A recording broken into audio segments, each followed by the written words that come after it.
Audio book narrator पिण आहियां। मां 2 बुक कंप्लीट करे छॾिया आहिनि, जिन मां पहिरियों आगा सलीम जो नावल ऊंदाही धरती ऐं रोशन हथ आहे, ऐं ॿियो किताब अली बाबा जी लिखियल कहाणियुनि ऐं डॉक्टर इसाक समेजो जो तरतीब ॾिनल जनम भूमि शमशान भूमि किताब आहे। अहिड़ी तरह टे किताब ते कमु हले थो ऐं उन सां गॾोगॾु किताबनि, सोलोज़ ऐं ड्रामनि ते कमु जारी आहे। पंहिंजी कहाणी पढ़ण खां पहिरीं अवां सभिनी खे इहो ॿुधाईंदी हलां त रोशनी पब्लिकेशन इदारे खे अहिड़ा ऑडियो बुक वारे सिलसिले शुरू करण जा कहिड़ा कारण ऐं कहिड़ा फ़ाइदा आहिनि।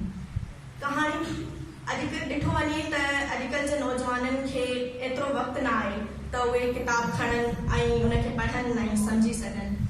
अॼुकल्ह जा नौजवान हर वक़्तु सोशल मीडिया ते ऑनलाइन आहिनि, सोशल मीडिया ते मसरूफ़ आहिनि। न सिर्फ़ु अहिड़ा नौजवान जेके सोशल मीडिया ते मसरूफ़ आहिनि, पर अहिड़ा केतिरा ई माण्हू जेके पंहिंजे इंतिहाई मसरूफ़ियतुनि जे करे किताबनि जी दुनिया खां परे थी विया आहिनि। सो रोशनी पब्लिकेशन इदारे संदसि मजबूरियुनि खे मद्देनज़र रखंदे इहो सिलसिलो शुरू कयो त जीअं असां सभु किताबनि जी दुनिया खां परे न थियूं, उहे ऑडियो बुक ज़रिए किताब ॿुधूं ऐं लेखकनि जी लिखणनि मां वाक़िफ़ थियूं, जिन जा केतिरा ई फ़ाइदा आहिनि। जीअं त असां इहो ऑडियो बुक बिना कंहिं रक़म ॾिए फ्री ऑफ कॉस्ट ॿुधी सघूं था।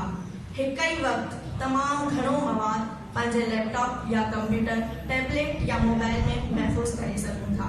अहिड़ा केतिरा ई माण्हू जेके किताब पढ़ी नथा सघनि, उहे इन ज़रिए आसानी सां किताब ॿुधी सघनि था।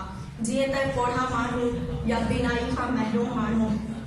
हर उहो मवाद जेको नायाब आहे उहो जदीद ऐं आसान तरीक़े सां पाण वटि महफ़ूज़ करे सघिजे थो, ऐं नई नसल में उहे ख़ानदान जेके सिंधी पढ़ी या लिखी नथा सघनि, उहे ऑडियो बुक सिलसिले ज़रिए केतिरा ई किताब या ॿियो मवाद पाण ॿुधी ऐं पंहिंजनि ॿारनि खे ॿुधाए पिण सघनि था।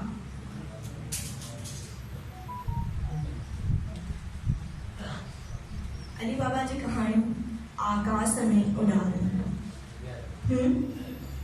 अलाए जे छा पिए सोचनि, कुझु बि सम्झ में न ईंदे, के बि यादि न ईंदे हुन पंहिंजे ज़हन खे आज़ादु छॾे ॾिनो आहे। ज़हनी साह पटण लाइ हू दरिया जो बचाव बंदि ॾियो हलंदो थो वञे।